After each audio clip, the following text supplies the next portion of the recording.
छात्रों, हम आपके लिए रेलवे एनटीपीसी सामान्य अध्ययन सांस्कृतिक और सामाजिक सुधार आंदोलन से क्लास लेकर आए हैं और ये सामान्य अध्ययन की पहली क्लास है।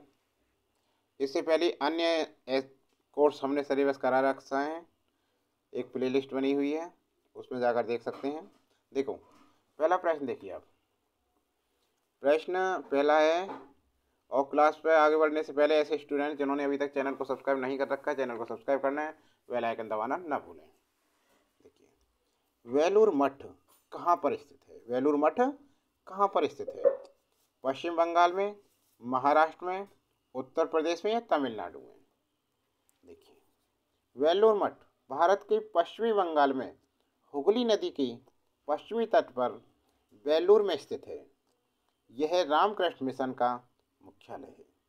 यह रामकृष्ण मिशन का मुख्यालय है। तो हमारा विकल्प ए बिल्कुल सही है कि वेलूर मठ कहाँ स्थित है? पश्चिम बंगाल। अगला प्रश्न है, 1893 में विश्व की धर्म संघीय संसद में भारत का प्रतिनिधित्व किसने किया था? स्वामी विवेकानंद ने, लेखराज खूबचंद कृपलानी, भक्ति विनोदा ठाकुर, उपासनी महाराज।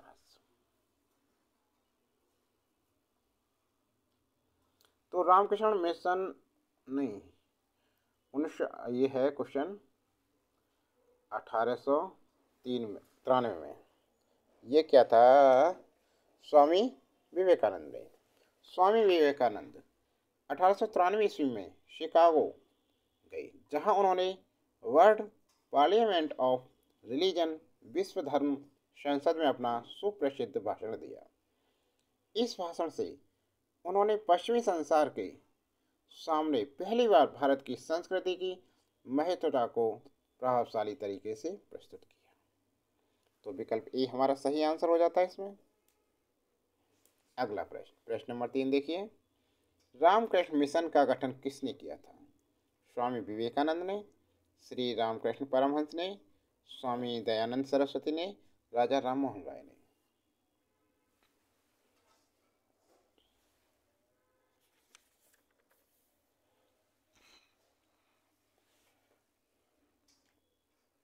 तो रामकृष्ण मिशन का गठन किसने किया था? ये किया था स्वामी विवेकानंद ने। विकल्प ए इसमें बिल्कुल सही आंसर है। रामकृष्ण मिशन की स्थापना स्वामी विवेकानंद ने 1897 ईस्वी में की थी। वर्ष 1909 में सोसाइटी पंजीकरण अधिनियम के अंतर्गत इसे विधिवत औपचारिक रूप से पंजीकृत कराया गया। रामकृष्ण मिशन का कलकत्ता के वेलूर और अल्मोड़ा के मायावती नामक स्थानों पर मुख्यालय खोला गया। मिशन का नामकरण रामकृष्ण परमहंस के नाम पर हुआ था। यह 19वीं सदी का अंतिम महान धार्मिक एवं सामाजिक आंदोलन था। इसकी विशेषता है प्राच्य या पूर्वी और आधुनिक या पश्चिमी, इन दोनों महान शक्तियों का समन्वय था। अगला प्रश्न, ब्रह्म समाज की स्थापना कौन ने की थी? राजा राममोहन राय ने, दयानंद सरस्वती ने, महात्मा गांधी ने या लोकमान्य तिलक ने? तो ब्रह्म समाज की स्थापना की थी राजा राममोहन राय। विकल्प ए जिनका सही है वो बिल्कुल सही है। हिंदू धर्म का पहला सुधार आंदोलन ब्रह्म समाज था, जिस पर आधुनिक पाश्चात्य विचारधारा का बहुत प्रभाव पड़ा था।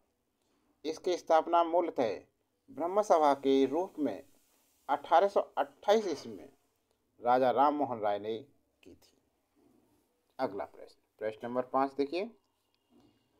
भारत में पश्चिमी शिक्षा एवं अंग्रेजी भाषा शुरू करने की वकालत किसने की थी? बाल गंगाधर तिलक, राजा राम गोपाल राय, दादा भाई नौरोजी, गोपाल कृष्ण गोखले। तो भारत में पश्चिमी शिक्षा एवं अंग्रेजी भाषा शुरू करने की वकालत की थी राजा राममोहन राय ने। विकल्प बी बिल्कुल सही आंसर है इसका। शिक्षा के क्षेत्र में राजा राममोहन राय अंग्रेजी शिक्षा के पक्षधर थे। उनके अनुसार एक उदारवादी पाश्चात्य शिक्षा ही अज्ञान के अंधकार से हमें निकाल सकती है और भारतीयों को देश के प्रशासन में भाग दिला सकती है।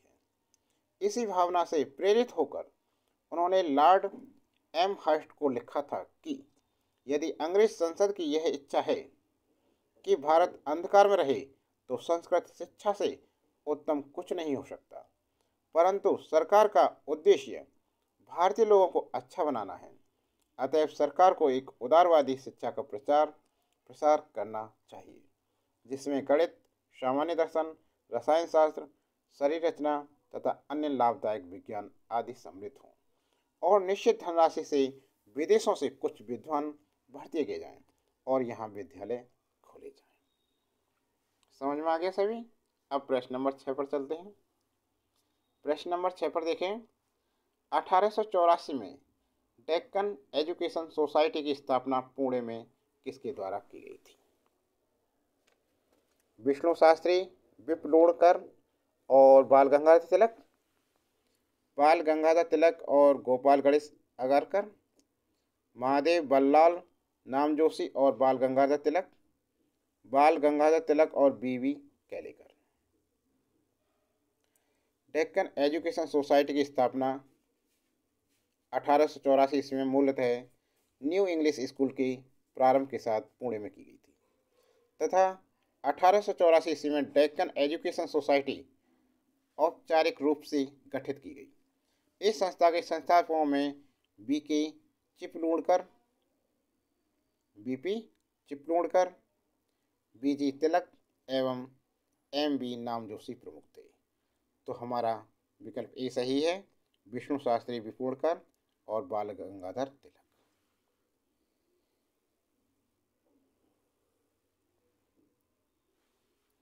अगला प्रश्न नंबर 7 देखिए, इनमें से एक सामाजिक सिद्धांत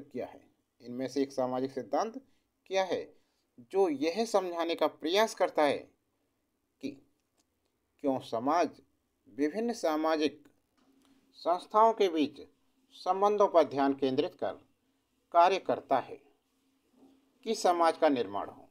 ए. संरचनात्मक व्यवहारिकता, बी. प्रतीकात्मक अन्योन्य क्रिया, सी. संघर्ष, डी. निश्चयात्मकता। तो इसमें आएगा विकल्प ए, संरचनात्मक व्यवहारिकता। संरचनात्मक व्यवहारिकता समाजशास्त्र की प्रमुख अवधारणा है। समाजशास्त्र में प्रत्यक्षवाद के साथ ही साथ व्यवहारिक सोच का एक विशेष स्थान रहा है।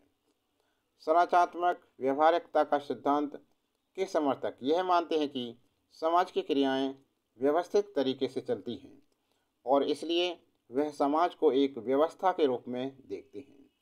समाज के ये विभिन्न तत्व एवं एक संपूर्ण व्यवस्था का प्रतिनिधित्व करते हैं। अतः समाज एक संपूर्ण व्यवस्था है जिसके व्यवस्थित स्वरूप को बनाए रखने में विभिन्न समूहों तथा संस्थाओं का महत्वपूर्ण योगदान होता है। अगला प्रश्न नंबर 8 देखिए, आत्मसम्मान का अभियान एक ऐसा अभियान है जिसका लक्ष्य ऐसा समाज निर्मित करता है जहां पिछड़ी जातियों को या कि समान मानव अधिकार प्राप्त हो। इसकी शुरुआत किसने की थी?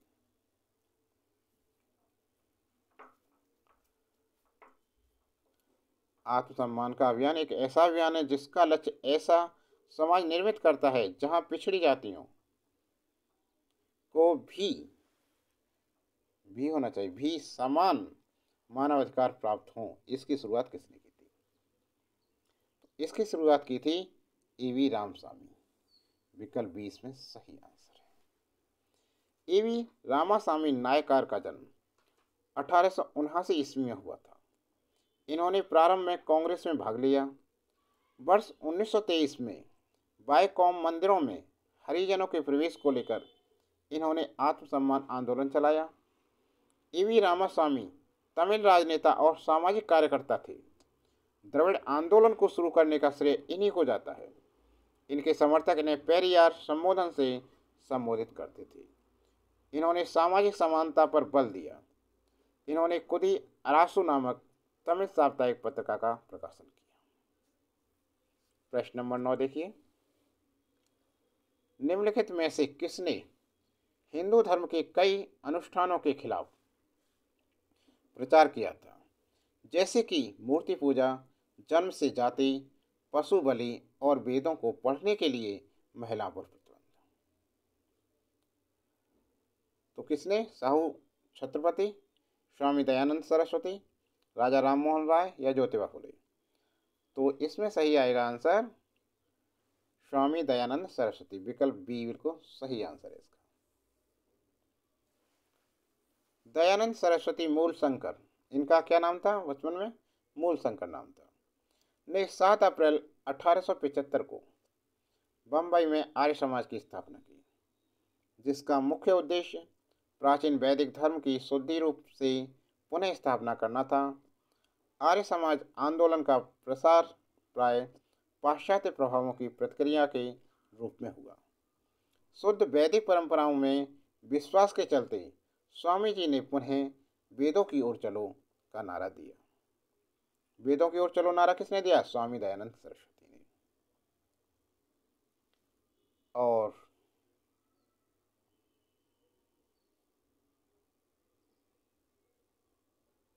आर्य समाज की स्थापना किसने की थी? दयानंद सरस्वती ने। ऐसे क्वेश्चन भी आते हैं। शुद्ध वैदिक परंपराओं विश्वास के चलते स्वामी जी ने पुनः वेदों की ओर चलो का नारा दिया था। धार्मिक क्षेत्र में वह मूर्ति पूजा, बहुदेववाद, अवतारवाद, पशु बलि, तंत्र मंत्र तथा झूठे कर्म कांडों को स्वीकार नहीं करते थे। वह वेदों को ईश्वरीय ज्ञान मानते थे तथा उपनिषद काल तक के साहित्य को स्वीकार करते थे। तो छात्रों, ये क्लास कैसी लग रही है आपको? क्लास अच्छी लग रही है तो लाइक कीजिए। अभी तक चैनल को सब्सक्राइब नहीं किया तो चैनल को सब्सक्राइब करें, बेल आइकन दबाना ना भूलें। ज़्यादा से ज़्यादा वीडियो को शेयर करें। आपको प्रत्येक दिन डेली क्लास मिलेगी रेलवे एनटीपीसी की, जिसमें सामान्य ज्ञान करा है।